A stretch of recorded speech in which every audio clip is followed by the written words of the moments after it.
Hay algo que estás usando ahora mismo para entender cada palabra de este video, que al mismo tiempo está limitando lo que puedes pensar. No es tu cerebro. No es tu educación. Es algo que aprendiste antes de los 5 años y que desde entonces nunca has podido soltar completamente. Es tu idioma. Y no lo decimos en sentido poético. Hay décadas de experimentos que muestran que el idioma que aprendiste de niño no es solo una herramienta para expresar lo que ya piensas. Es una lente.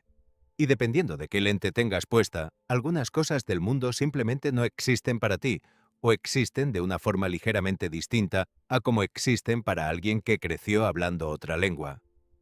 La idea tiene nombre: relatividad lingüística. Y tiene dos versiones. La versión fuerte dice que tu idioma determina completamente lo que puedes pensar, que si no tienes una palabra para algo, ese algo es impensable para ti. Esa versión la mayoría de los lingüistas la han descartado. La versión débil, en cambio, sigue activa, respaldada por experimentos, y es mucho más interesante. Dice que tu idioma influye en cómo percibes la realidad. No te encierra, pero te inclina. Como una ventana con el vidrio ligeramente tintado que no te impide ver hacia afuera, pero cambia sutilmente los colores de todo lo que ves. Los nombres detrás de esta idea son Edward Sapir y su estudiante Benjamin Lee Horff, dos lingüistas que en los años 20 y 30 del siglo pasado empezaron a notar algo extraño al estudiar lenguas indígenas norteamericanas. Horff, en particular, quedó fascinado con el idioma Hopi, hablado por una comunidad en Arizona. Argumentó que los Hopi no tenían tiempos verbales en el sentido en que los tiene el español o el inglés, sin pasado, sin presente, sin futuro claramente separados, y que por eso su percepción del tiempo era fundamentalmente distinta a la de un hablante occidental. Sus conclusiones fueron polémicas y muchas de sus afirmaciones específicas sobre el Hopi han sido cuestionadas después. Pero la pregunta que planteó sobrevivió. ¿Puede la estructura de tu idioma cambiar cómo experimentas el mundo? La respuesta que los experimentos modernos han ido dando poco a poco es sí, pero de formas mucho más concretas y verificables de lo que Horff imaginaba. Empecemos por el color. En ruso el azul no es un solo color, es dos.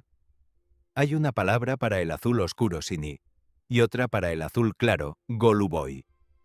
No son simplemente matices de la misma cosa, de la misma manera en que en español rojo oscuro y rojo claro siguen siendo variantes del mismo color. Para un hablante nativo de ruso, sini y goluboy son categorías tan distintas como el rojo y el naranja lo son para ti.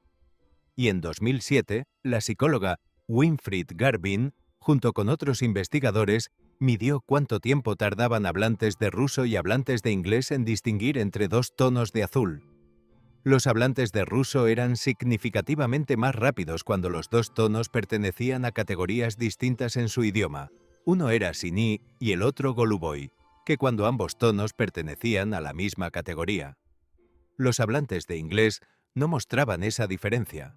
Su cerebro, literalmente, procesaba el color de forma distinta porque su idioma había creado una frontera donde el inglés no tenía ninguna. Esto no es solo un efecto sobre el color. Es un efecto sobre el espacio. En el norte de Australia existe una comunidad llamada Gugu Yimitir. Su idioma no tiene palabras para izquierda ni para derecha. Para orientarse usan puntos cardinales para todo sin importar la escala. No dicen el vaso está a tu derecha. Dicen el vaso está al norte. No dicen me duele este lado. Dicen me duele el lado este. Para un hablante de español esto parece imposible de mantener en la práctica. Para ellos es tan automático como lo que tú haces cuando distingues derecha de izquierda. Y el resultado es asombroso. Los hablantes de Gugu Yimitir tienen un sentido de orientación geográfica extraordinariamente preciso. Pueden señalar exactamente el norte incluso dentro de un edificio sin ventanas, después de haber hecho un viaje largo y tortuoso para llegar ahí. No porque tengan un superpoder, sino porque su idioma los obligó desde niños a mantener una representación mental constante del mapa geográfico a su alrededor. Nosotros nunca desarrollamos ese músculo porque nunca lo necesitamos. El tiempo funciona igual. En mandarín, el tiempo se conceptualiza verticalmente con mucha más naturalidad que en español o en inglés. Los hablantes de mandarín usan expresiones que significan arriba para referirse al pasado y abajo para el futuro, con una frecuencia mucho mayor que los hablantes de lenguas occidentales.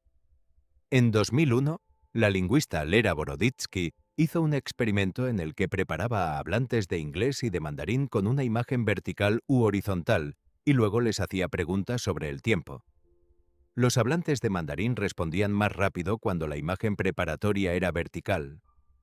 Los de inglés respondían más rápido cuando era horizontal. Su idioma había moldeado literalmente la dirección en la que su mente organizaba el tiempo. Y luego está el caso más radical de todos. En la Amazonía brasileña vive una comunidad llamada los Pirajá. Su idioma no tiene palabras para los números más allá del 2. 1, 2, muchos. Eso es todo el sistema numérico. No tienen pasado remoto gramatical. No tienen palabras para colores específicos. Y cuando el lingüista Daniel Everett los estudió durante décadas, a partir de los años 80, documentó algo que generó uno de los debates más encendidos de la lingüística moderna. Que los Pirahã parecían ser incapaces de tareas numéricas precisas no porque carecieran de inteligencia, sino porque su idioma nunca les había dado una razón para construir esa distinción cognitiva. Cuando los investigadores les pedían que copiaran grupos de objetos en cantidades mayores a 2 o 3, fallaban consistentemente. No era falta de atención. Era que la categoría simplemente no existía en su mente de la misma forma en que existe en la tuya. Hay algo todavía más sutil que todo esto, y probablemente más cercano a tu vida cotidiana. Los idiomas con género gramatical, como el español, el francés o el alemán, asignan género a los objetos inanimados. Y hay experimentos que muestran que ese género afecta cómo los hablantes perciben esos objetos. En alemán, la palabra puente es de género masculino. En español, es de género femenino. Cuando se le pide a hablantes de alemán que describan un puente con 3 adjetivos, tienden a usar palabras como fuerte, sólido, imponente. Cuando se le pide lo mismo a hablantes de español, tienden a usar palabras como elegante, frágil, bonito. El objeto es exactamente el mismo. La diferencia está solo en cómo cada idioma lo etiquetó desde el principio. Ninguna de estas cosas significa que seas prisionero de tu lengua. Un hablante de inglés puede aprender perfectamente a distinguir entre Sini y Goluboy. Un hablante de español puede desarrollar un sentido de orientación geográfica perfectamente preciso. El cerebro es lo suficientemente flexible para eso. Pero hay algo que sí parece cierto. El idioma que hablaste primero, el que aprendiste antes de poder recordar haberlo aprendido, dejó una marca en cómo tu mente organiza el mundo por defecto. No una marca permanente ni inevitable, pero sí una inclinación, una tendencia, un camino que tu pensamiento recorre un poco más fácilmente que otros.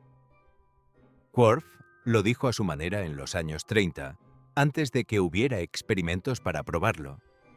Que el lenguaje no es solo un instrumento de comunicación, es una forma de ver. Y la parte más extraña de eso no es que tengamos visiones distintas del mundo según el idioma que hablamos. La parte más extraña es que, dentro de tu propio idioma, ni siquiera puedes ver completamente los límites de tu propia lente. No puedes ver el tinte del vidrio desde adentro de la ventana. Solo puedes notar que algo del mundo se ve diferente cuando alguien que creció con otra lente te describe lo mismo que tú estás mirando.